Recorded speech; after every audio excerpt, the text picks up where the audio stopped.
Baby wearing is one of my many passions related to motherhood, and I've realized that it's one of those things that seems really easy when you watch people who've been doing it for a long time, but it's actually a little bit complicated when you first get started.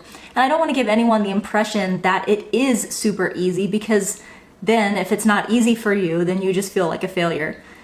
So I wanted to start by acknowledging that baby wearing is a process. It has a strong learning curve. It's something that takes persistent work, and there's going to be little failures along the way.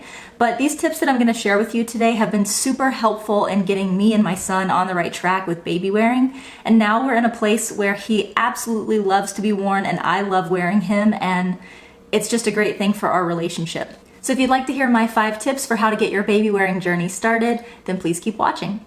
My first tip is to start young if you can. And I don't say this to discourage moms who have older toddlers from starting. You definitely can start at any time, but I do feel that there is a really big advantage to starting when your babies are young. I started with Roman when he was just a couple of weeks old. Now that my son is a little bit older, he's 19 months, and I'm learning that he is a strong-willed and defiant child. And I honestly do believe that if we were trying to start this now at an age where he's able to rebel against me, it would be a huge frustration.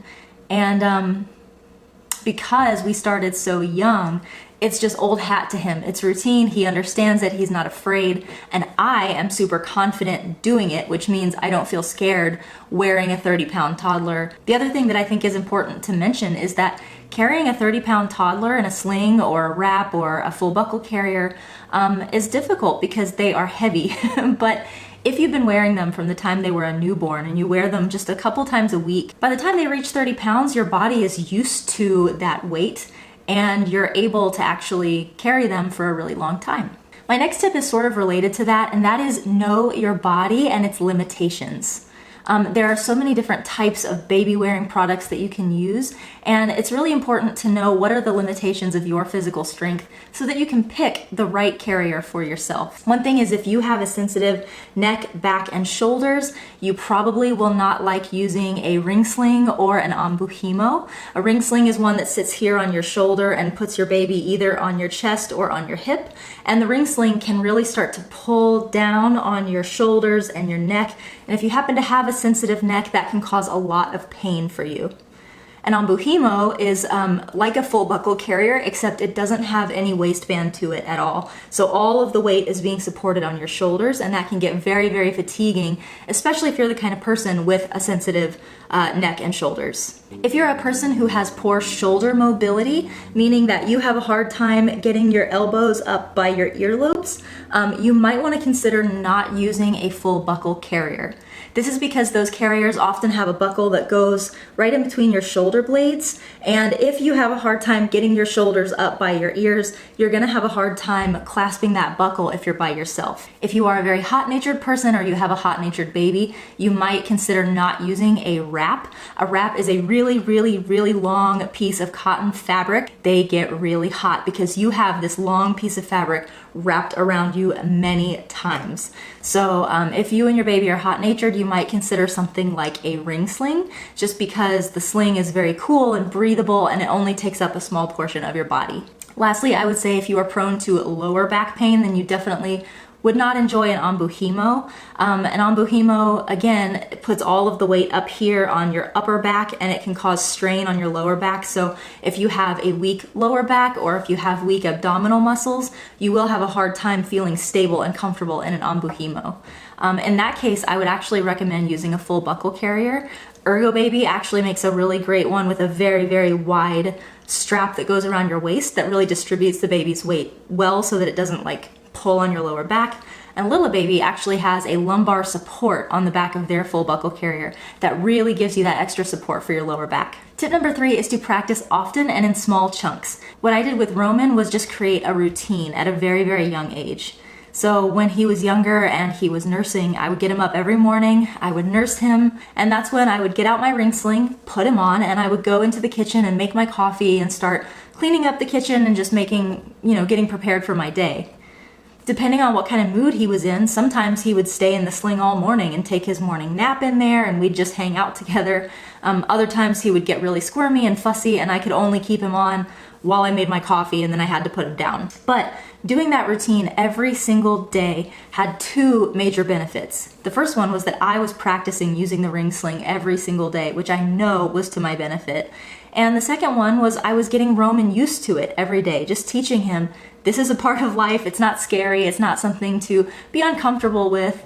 And over time, he just got really adjusted to it and now he loves it. So don't feel pressured to be able to run a marathon while baby wearing when you first get started. Just start with little chunks of time and be willing to put an end to the baby wearing session if it's getting frustrating for you or your baby and just try again tomorrow. My fourth tip is to use YouTube to your benefit. I'm going to be making lots of content about baby wearing over the next few weeks, and so I'm hoping that this channel will be a great place for you to educate yourself about baby wearing, but you don't want to just watch one YouTuber because the truth is there are lots of different techniques for baby wearing, and while I might do some things that really work for you and your baby, there might be things that I do that just don't. So if you start watching lots of different people on YouTube and seeing the way that they're doing it, you're going to find someone who's using the technique or the strategy that works best for you. So YouTube is your friend. Find lots of different baby wearing gurus online and follow them, subscribe to them, and watch their content. And you'll eventually find someone who really has a technique that works great for you, and maybe you'll just watch them from that moment on. But when you're first educating yourself, watch as many different videos as you can. My last tip, and I think this is definitely the most important one, is to have realistic expectations. I think it's really easy to feel defeated when you watch YouTubers do their baby wearing routine because they make it look so easy. So when you try to replicate what they're doing and it doesn't work for you, I think it's easy to just say, well, it looks like it's easy and I can't do it, so I must be bad at baby wearing and I should stop. But it's really important to remember that these people who have created YouTube channels based solely around the concept of educating about baby wearing, they are baby wearing gurus in a lot of cases. So remember that it's usually not the people who are brand new to baby wearing who are making YouTube videos about it. If that were the case, you would see a lot of people on the struggle bus trying to baby wear. I think the other expectation to keep in check is just understanding that of course you are going to be nervous when you get started, and that is okay. Of course you're going to be nervous and scared and reluctant to give it a try, and just embrace that. That's okay. You're a good mom if you are a little bit nervous about starting baby wearing. That's why it's so important that you practice baby wearing over a bed or over a couch or some kind of soft surface, so that way you can mitigate some of those nerves and stay a little bit more calm and know that you're doing it safely. But a side effect of you being insecure and doubtful about it is that your baby is going to pick up on that too. And because of that, your baby might get really fussy and squirmy and upset when you try to baby wear. So before you throw in the towel and say, well, my baby hates baby wearing, so I'm not going to try anymore, just be persistent and stick with it. And when you start feeling comfortable with it, that's when you should start watching your baby and see how they act. If they're still totally hating it, they just hate everything about it, then you might consider at that time not moving forward. But I could almost guarantee that once you feel comfortable, your baby is going to love it and feel comfortable too. So those are my 5 tips for getting your baby wearing journey started. This Friday I'm going to be putting out a video showing you how I get my toddler into a ring sling. I have kind of a different technique than most of what you'll see on YouTube, and I think that some of you might find it helpful. So I'm looking forward to putting that video out. I'm looking forward to seeing you then, and in the meantime, I hope you have a great week. Bye-bye.